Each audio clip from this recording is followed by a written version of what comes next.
Estás escuchando One Way, reflexiones y respuestas sobre la Biblia, la fe y la vida misma. A continuación, el pastor Natán Elí Velázquez. Quiero dar gracias a Dios por la oportunidad de estar nuevamente con ustedes por este medio, reflexionando juntos en el único camino a la vida abundante, en el único camino al Dios verdadero, conforme lo muestra la Biblia. Ese camino es Jesús, quien puede ser tu Señor, es mi Señor y es el Salvador del mundo. Solo tienes que abrazarlo y verás la bendición como llega a ti. Hoy vamos a desarrollar un tema que tiene que ver con la política. Día a día vivimos en un mundo rodeado de términos políticos, de protagonistas políticos, de filosofías acerca de la política, y solo hay que levantar el celular o la tablet o ir al periódico tradicional para encontrar miles y miles y miles de líneas acerca de asuntos políticos, económicos y sociales. En One Way tratamos de enseñarte a reflexionar bíblicamente, es decir, qué dice la Biblia acerca de esos temas para que tú puedas vivir conforme al pensamiento de Dios. La política. Si hay algo que enciende la chispa rápidamente de un debate espontáneo entre personas, es ese tema. Puede causar una discusión abierta y una discusión política muchas veces es acalorada y apasionada, inclusive entre creyentes. Como seguidores de Cristo necesitamos formar una teoría clara sobre cuál debe ser nuestra participación en la política, cómo debe ser nuestra actitud. Y nuestra participación política debe ser conforme al pensamiento de Dios. Algunas personas insisten claramente que no puede relacionarse la religión y la política, no se pueden mezclar. Sabemos que existe un principio de separación entre la iglesia y el Estado, y luego vamos a hablar un poco acerca de eso. Pero ¿qué realmente tenemos que hacer? ¿Cuál es la forma adecuada de ser cristianos políticos, creyentes en Jesús, pero al mismo tiempo participar de nuestro derecho político? ¿Cuáles son algunas de las consideraciones a tomar? La respuesta es: necesitamos vivir con sabiduría y necesitamos hacer política adecuadamente. La Biblia no es un libro de política, pero nos da verdades que nos sirven para tener una idea clara de cómo actuar. Primero vamos a tratar de definir ¿qué es la política? Hay muchísimas referencias acerca de ese tema, pero quiero escoger aquella que se refiere a la política como el conjunto de normas, decisiones y medidas que toma un grupo que tiene el poder para organizar la sociedad y procurar el buen vivir. La política, Aristóteles fue uno de los primeros que escribió acerca de ella y dio el fundamento y la raíz para todo lo que hoy conocemos como esos pensamientos políticos. Sencillamente es el grupo de normas que ayudan a que la comunidad viva en éxito, con derechos iguales y con cada una de las circunstancias y de las distintas realidades dominadas por un ente rector, para que no haya ventajas, para que haya igual condición para cada uno y para que no haya maldad y para corregir el error y para poder traer bienestar. En ese sentido, todos nosotros tenemos una participación política, porque todos vivimos en una sociedad, todos pertenecemos a una cultura, todos tenemos algún derecho de expresar nuestras opiniones y nuestras ideas, porque todos anhelamos el buen vivir. Ahora bien, la política como concepto está claro. En ese sentido, repito, todos tenemos alguna razón de ser y alguna necesidad de ser agentes políticos.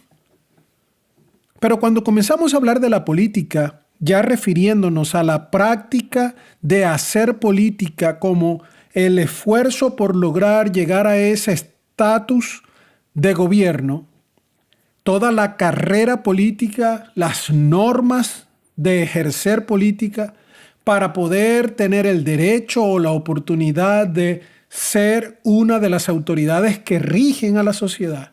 Entonces ya comenzamos a hablar no solo de la política, sino también de políticos y de un juego un poco complejo y quiero ser bastante considerado al decir un poco complejo, porque realmente es bastante complejo y bastante confuso.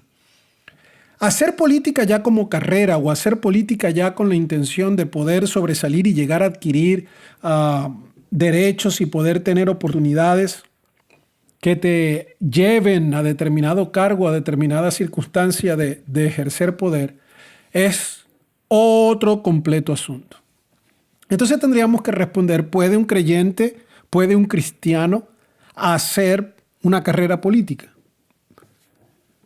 Para responder eso necesitamos recordar que Dios nos hizo una invitación a todos los creyentes a ser sal y a ser luz del mundo. Él nos ha llamado a poder vivir en cada una de nuestras realidades con los principios que Él ha trazado, con el pensamiento, con la santidad, con la regeneración de nuestra mente, con nuestras prácticas adecuadas, viviendo en el amor que Él nos enseña, sin importar cuál es nuestra profesión, nuestra vocación o el ejercicio de cualquier tarea que estamos desempeñando. Así que seas un zapatero, seas un contador público, seas un mesero, seas un doctor, seas un arquitecto, seas un actor, seas un músico o un deportista, cualquiera que sea tu profesión, y eso incluye la carrera política, tienes que ejercerla de la mejor forma delante de Dios, con una conciencia limpia delante de Dios, es decir, sin atentar contra la norma ética, la norma moral y las buenas costumbres que Dios nos ha planteado. El detalle con la política es que por naturaleza el juego político o la maniobra política casi siempre está inmersa en una serie de actitudes, prácticas, en algunos hábitos y en algunos caminos que no hacen sencillo que un creyente pueda atravesar esa vía sin ensuciarse. Es como pretender caminar en medio de un charco de lodo y no mojarse y no ensuciarse. Es muy difícil atravesarlo sin salir perjudicado por las distintas realidades tristes que se justifican dentro del marco de la carrera política. Pero, ¿qué tenemos que hacer nosotros al poder observar esa realidad? ¿Cómo podemos nosotros reaccionar frente a nuestros gobiernos? Como ustedes bien saben, yo pertenezco a una hermosa patria, soy venezolano, y Venezuela ha atravesado, como otros países en Sudamérica, en Europa y en Asia y en cada parte del mundo, Venezuela le ha tocado vivir realidades políticas muy difíciles en los últimos 18 años, en los últimos 20 años. Así que hemos experimentado cualquier cantidad de emociones. Por lo tanto, trataré de hacer mi reflexión o continuar mi reflexión siendo objetivo sin caer en pasión. El Señor Jesús vivió en esta tierra y se encarnó, Él es Dios encarnado y atravesó circunstancias difíciles también. Recuerden que en el tiempo que Jesús vino, su nación, el pueblo judío, que había venido de estar siendo cautivo desde hace muchísimos años antes que Él llegara, había pasado ya por distintas situaciones donde habían sido invadidos desde Babilonia y después habían sido invadido y atacado por persas, pero también después cayeron por los griegos y ahora terminaron en manos de los romanos. Y ni siquiera estamos nombrando el inicio de todo esto cuando fueron esclavos en Egipto. Es decir, que la nación de Israel era una nación que siempre había sido subyugada. Cuando Jesús viene a este mundo, muchos de los judíos contemporáneos con él estaban esperando era un Mesías libertador político. Es decir, el deseo de tener una libertad de aquellos gobiernos, de aquellos países, de aquellas normativas humanas que a veces oprimen a la nación, oprimen a la sociedad, no es algo nuevo, es algo antiguo. Nació con el mismo conflicto que existe en el corazón del hombre al momento de sujetarse a Dios. Existe rebeldía, existe el deseo de hacer las cosas en su propia manera. Pero tenemos que recordar que la Biblia nos enseña que la autoridad del gobierno, el poder otorgado al gobierno, es una concesión que viene de Dios. Es decir, es algo que Dios ha permitido que ocurra. Dios estableció instituciones para ayudar a nuestra sociedad. Y esas instituciones son el matrimonio, la iglesia y el gobierno. Si hay matrimonios saludables, si hay matrimonios adecuados que van desarrollando sus principios, creando familias de la forma correcta, siguiendo el patrón bíblico, eso llevará como resultado una sociedad saludable. Si la iglesia cumple su papel de ser luz, de ser un agente de cambio, de poder transformar a través de la reflexión teológica, del conocimiento bíblico, de la experiencia de amor y del unir a las personas con Dios a través de Jesucristo, la sociedad será bendecida y será prosperada y habrá vida abundante.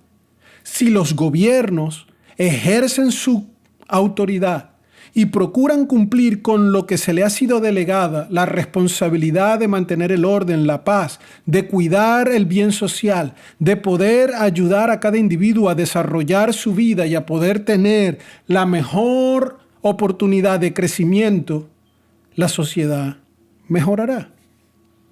Estas tres instituciones son constantemente atacadas por el mundo, nuestra carne y por el diablo.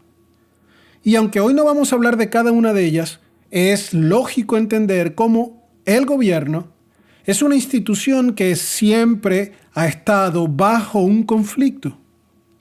Porque el gobierno o representa a Dios y cumple el propósito original, o cede ante otras pasiones u otras motivaciones que les dirigen. Bien sea el mismo Satanás que desde el principio quiso rebelarse contra Dios y ser igual a Dios. En el libro de Daniel observamos algunas referencias en que en cada gobierno y en cada autoridad a veces hay influencias demoníacas que tratan de llevar por un mal camino a la nación.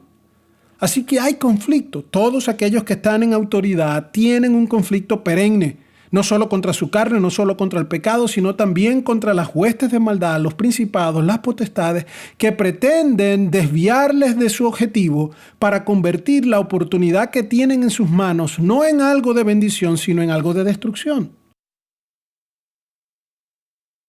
Dios nunca quiso que el ser humano fuera gobernado por otro ser humano. Si usted hace un poquito de memoria conmigo y nos vamos a lo que ocurrió en el libro de Samuel, en el primer libro de Samuel, en el capítulo 8, los versículos 6 al 18, nos narran cómo fue la primera vez que el pueblo de Israel insistía en que ellos querían tener un rey. Y ellos querían tener a alguien que los gobernara para poder ser como las otras naciones. Y eso hizo que el profeta Samuel se ofendiera, se sintiera triste, y Dios reclamó a Samuel y le dijo: Samuel, no te sientas triste porque no te rechazan a ti, me están rechazando a mí. El pueblo no quería ser guiado solo por Dios, el pueblo quería un rey, un gobierno que se estableciera como ya habían hecho en otros de los países paganos alrededor de Israel. Ellos veían que tenían su rey, su gobernante, y ellos decían: nosotros queremos lo mismo, alguien que vaya delante de nosotros al momento de ir a la batalla. Ellos necesitaban una figura humana en la cual descansar, en la cual tener confianza, en la cual poder sentir protección. Eso fue un grave error del pueblo. Dios procede a explicarles lo que ocurriría si ellos tienen un gobierno. Y si me permite, puedo recordar algunas de las cosas que ese pasaje nos dice. Primero Dios le dice a Samuel: no te han rechazado a ti, me han rechazado a mí. Y adviérteles que el gobierno, que el rey humano traerá algunas consecuencias. Y mira, y él comienza a decir: te quitará a los hijos para que se hagan cargo de carros militares y los llevará a la milicia, los llevará a la guerra. Los hará comandantes, capitanes. Los pondrá a labrar la tierra y a cosechar, a fabricar armamentos. También te quitará a tus hijas para emplearlas como perfumistas, cocineras, panaderas. El rey se apoderará de tus mejores campos, de los mejores viñedos, de los olivares, y se los dará a sus ministros. A ustedes le exigirá la 10ª de sus cosechas y vendimias para entregárselas a sus funcionarios y ministros. A ustedes le exigirá una 10ª de sus cosechas y vendimias para entregárselas a sus funcionarios y ministros. Además, les quitará a sus criados y criadas y sus mejores bueyes, sus asnos, de manera que trabajen para él. Les exigirá la 10ª de sus rebaños y ustedes mismos les servirán como esclavos. Imagínense, la primera vez que el pueblo se empeña en tener un rey, Dios le dice: no estoy de acuerdo, el rey humano tomará poder y ese poder lo enfermará y esa enfermedad le llevará a explotarlos a ustedes. Y aunque están pidiendo tener un gobierno para ser igual que otros y tener bendición, les garantizo que ese gobierno traerá dolor. El pueblo sencillamente le dijo, no importa, queremos un rey como los otros pueblos. Queremos un rey como los otros pueblos. ¿Y sabe cuál fue la respuesta de Dios? Él termina diciéndole, al final ustedes clamarán a mí por causa del rey, pero yo no les escucharé por su desobediencia. Fíjense entonces que el tener malos gobiernos o buenos gobiernos es algo que es calificado primeramente por Dios. Dios concede la autoridad a los gobernantes. Eso no quiere decir que Dios esté de acuerdo con todo lo que los gobernantes hacen. Ya él aquí estaba advirtiendo que los gobernantes podían tomar un camino distinto al que él podía encomendarles desde un principio. Y estaba advirtiéndole al pueblo que él no iba a venir en rescate de la nación por asuntos políticos, porque esa era la consecuencia de una decisión que el pueblo estaba tomando. Entonces aquí viene la paradoja. Dios permite a los gobernantes tener acceso al poder. Si recordamos al profeta Daniel en el versículo 21 del capítulo 2, él dice, Dios es quien cambia los tiempos y las épocas, pone y depone reyes. Ya comienza a establecer el concepto de que los reyes y los gobiernos darán cuenta a Dios por lo que están haciendo, pero que ellos han sido establecidos con un permiso de Dios para que puedan ejercer su función. Por eso, en el Nuevo Testamento encontramos en un par de ocasiones una referencia clara que debemos someternos a las autoridades. Debemos respetar y someternos al gobierno. Dios ordena respeto y obediencia porque Él nunca ha estado de acuerdo con la rebeldía, porque Él es un Dios de pacto, porque Él es un Dios de orden. Él mismo, Jesús, cuando caminó aquí en la tierra, dio ejemplo de sujeción. Si recuerdan a Pablo en el capítulo 13 de Romanos, versículo 1, dice, todos deben someterse a las autoridades públicas, pues no hay autoridad que de Dios no haya sido puesta, así que las que existen fueron establecidas por Él. Recuerden, Dios permite que haya gobierno. Dios permite que las personas lleguen al poder. No necesariamente su desempeño garantiza lo que Dios quiere, y por eso después Dios les va a pedir a ellos cuenta. Juan 19:11 nos da un ejemplo especial. ¿Recuerdan cuando el Señor Jesús estuvo delante de las autoridades que lo estaban cuestionando para tomar decisiones de llevarlo a ser muerto? Fue a donde Pilato, fue donde Herodes, fue delante del mismo director del Sanedrín, el jefe del Sanedrín, Caifás. Estuvo delante de Herodes, estuvo delante de Pilato. Y en el capítulo 19, versículo 11, él le dice, no tendrás tú ningún poder sobre mí, mas aquel que te ha sido dado desde arriba. Él reconoce que la autoridad que le está juzgando es una autoridad que le ha sido concedida a esa persona por parte de Dios. Y aún así, aunque haya error en el juicio y en el actuar, Jesús se somete. Éxodo 22:28 dice, no blasfemes contra Dios, ni maldigas al jefe de tu pueblo. ¡Ay, ay, ay! A todos los que hemos tenido algún sentimiento contrario por algún tipo de gobierno, por algún personaje político, esta es una advertencia fuerte. El Señor dice, ni siquiera lo maldigas, no lo insultes. Y es triste ver cómo nosotros los cristianos caemos en pasiones y por las redes sociales y por cualquier otra vía podemos empezar a expresar cosas sumamente negativas, difíciles contra los gobernantes. Y no digo que no a veces. Y no digo que a veces no lo merezcan o sencillamente no sea fácil reaccionar ante atrocidades o cosas ofensivas o dolorosas que ellos hacen. Pero no tenemos ese derecho, necesitamos respetarle. Porque Dios, aunque estableció el gobierno, no porque Él quisiera, Él espera algo del gobierno. Él espera que el gobierno pueda ayudarnos en el buen vivir. En la primera carta del apóstol Pedro, capítulo 2, versículos 3 y 14, dice, sométanse por causa del Señor a toda autoridad humana, ya sea al rey como a la suprema autoridad, o a los gobernantes que Él envía para castigar a los que hacen el mal y reconocer a los que hacen el bien.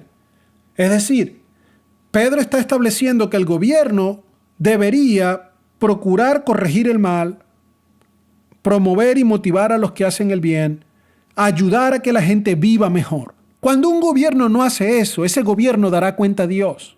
Cuando un líder político lo que hace es traer calamidad a su pueblo, no saldrá librado de esa responsabilidad. Dios va a demandar de él con toda fuerza y con juicio una respuesta por sus acciones, y esa persona tendrá que estar cara a cara con Dios. Romanos 13:3 dice: porque los gobernantes no están para infundir terror a los que hacen lo bueno, sino están para corregir al que hace el mal. Es decir, Dios espera un buen comportamiento. Ahora escúchame.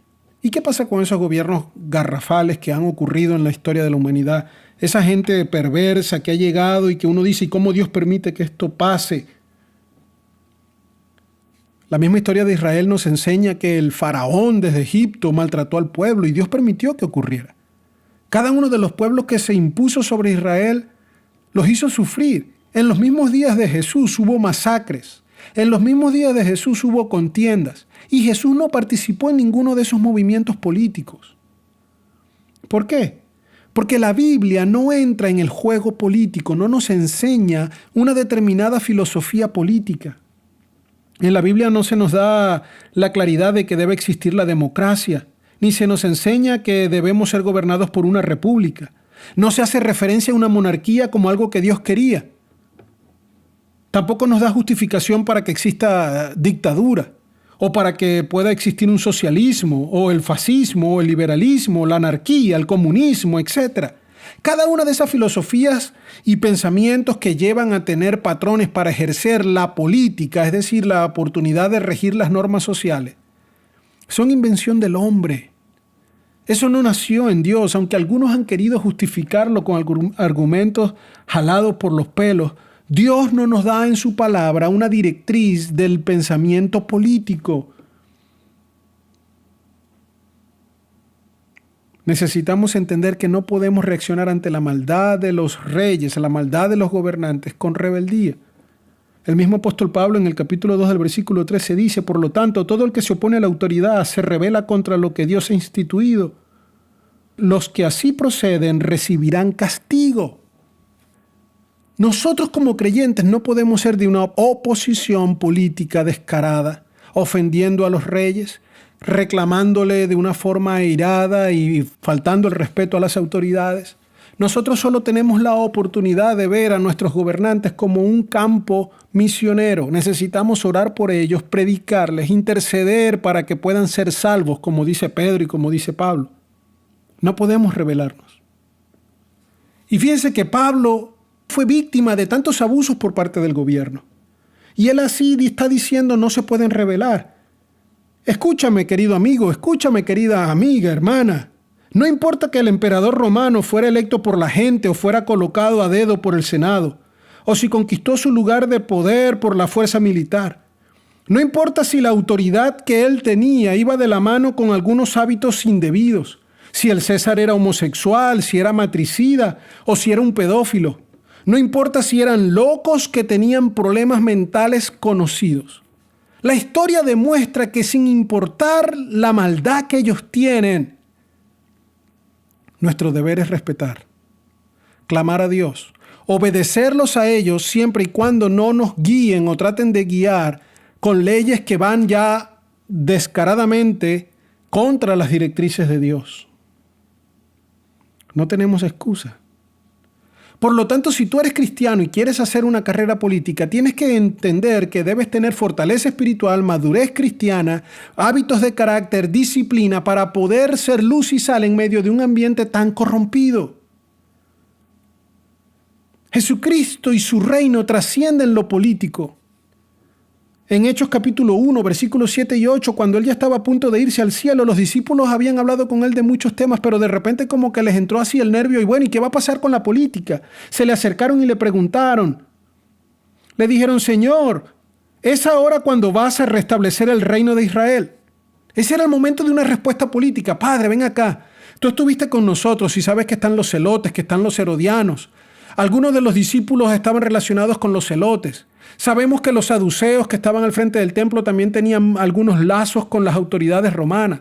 Jesús había sido tentado para ver si era bueno o no dar impuestos y él hizo un milagro y hizo una declaración hermosa cuando dijo dar al César lo que es del César y dar a Dios lo que es de Dios. Él nunca había participado en la política, ni se había metido en esas revoluciones, ni había andado enseñando ninguna filosofía contraria al sistema de gobierno. Él se delimitó a hablar del reino de los cielos que se había acercado y de la forma en que el pueblo puede cambiar, que no es a través de la política, es a través de la moral cristiana, la regeneración, la reconciliación con Dios, el evangelio de salvación por medio del sacrificio de Jesús en la cruz.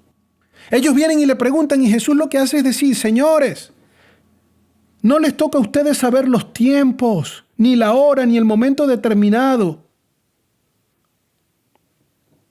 Esto no es una respuesta que quiero darles, no es algo de lo que tenemos que hablar. Cálmense, vayan a Jerusalén, esperen la venida del Espíritu Santo, concéntrense en lo espiritual, vamos a ganar al mundo. Le dijo después una vez más, vayan y hagan discípulos, enséñenles lo que yo les he dado a ustedes, hagan que entren al agua del bautismo, logren que pueda haber una regeneración. La salvación de nuestros países no es política.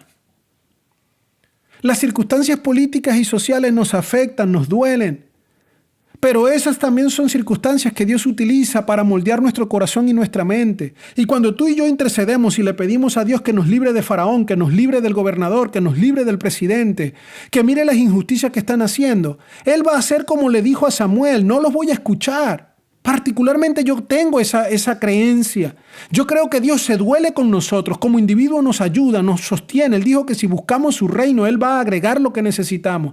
Él llora con nuestras lágrimas, Él está allí para suplir nuestra necesidad. Pero Él no va a venir a quitar a un gobierno, Él no va a venir a quitar a un presidente. Él va a juzgarlos, Él va a darles su merecido. Pero no por nuestra oración, sino porque esa es la regla de lo que Él ya estableció como un derecho de autoridad concedida que incluye el dar cuentas. Entonces mi oración no debe ser quítalo. Mi oración debe ser, Señor, cámbialo, Señor, tócalo, Señor, ponga alrededor de él personas que puedan traerle al conocimiento de la verdad. Nuestro llamado es a ser discípulos, no a ser partidos políticos. Y termino diciendo que una de las preocupaciones más grandes que hay en mi corazón es al ver como cristianos, y sobre todo cuando somos pastores o tenemos algún tipo de autoridad eclesiástica o representamos al pueblo de Dios, también sentimos el deseo de ayudar y ese deseo nos lleva a comenzar a ser personajes políticos. Cada quien responde delante de Dios de sus decisiones. Y yo aplaudo la intención de cualquier cristiano de querer participar en la política, pero como todo, hay que ser serios y hay que ser disciplinados. No es posible que alguien que nunca haya entrenado para correr pretenda ganar un maratón. Si tú quieres ser un político, tú tienes que estudiar, tú tienes que prepararte, tú tienes que conocer la política y eso implica conocer las reglas de la economía y eso implica conocer las distintas áreas que llevan como responsabilidad para hacer bien un trabajo. Hay grandes predicadores, grandes líderes religiosos que sencillamente porque son amados, son queridos, son respetados, son íntegros, son personas de buen testimonio, ya sienten que es suficiente eso para poder mover las masas y poder hacer un cambio político. Y entonces quizás cometemos un error. Primero porque el pueblo cristiano no puede creer que su solución viene de un Mesías que no sea Jesucristo. Nuestra solución no es un personaje. Por más que sea santo, sabio y poderoso, un creyente que llegue a la presidencia de una nación, un solo palo no hace leña. Él solo no podrá cambiar toda la política de un día para otro.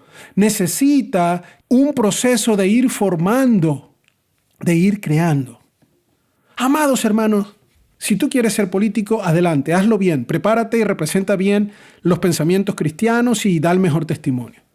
Pastores, si ustedes sienten la tentación de ir a hacer política, yo te animo a que pienses que el que te llamó a cambiar al mundo a través de la predicación y del evangelio, haciendo discípulos, no sé si haciendo política. Sin embargo, eso es entre tú y Dios. Yo no puedo juzgar si eso es correcto o no. Particularmente yo no creo que dejaría mi llamado pastoral por ir a hacer política. Pero oraré por cada quien que sienta ese reto. Solamente que prepárense para que después no hagamos quedar el nombre de Dios mal, para que no usemos nuestras iglesias como partidos políticos, para que no hagamos movimientos que entonces la gente no sepa diferenciar cuándo habla el pastor o cuándo habla el político, para que no caigamos después en prácticas vergonzosas de la política cotidiana que entonces nos hagan ensuciar el testimonio hermoso que habíamos tenido hasta el sol de hoy. Amados, vamos a orar por los que están en autoridad. Vamos a respetar sus vidas. Vamos a bendecirlo, a tratar de cambiar su pensamiento por medio del buen ejemplo. Vamos a hacer que el reino de los cielos crezca, porque el reino de los cielos trasciende a los gobiernos y a los reinos terrenales. Esperamos que estas palabras hayan sido de ayuda y beneficio para tu vida. Contáctanos con tus preguntas, sugerencias o comentarios usando Blogger, Facebook, YouTube, Instagram y Twitter en Nathan Elí One Way. Será hasta la próxima.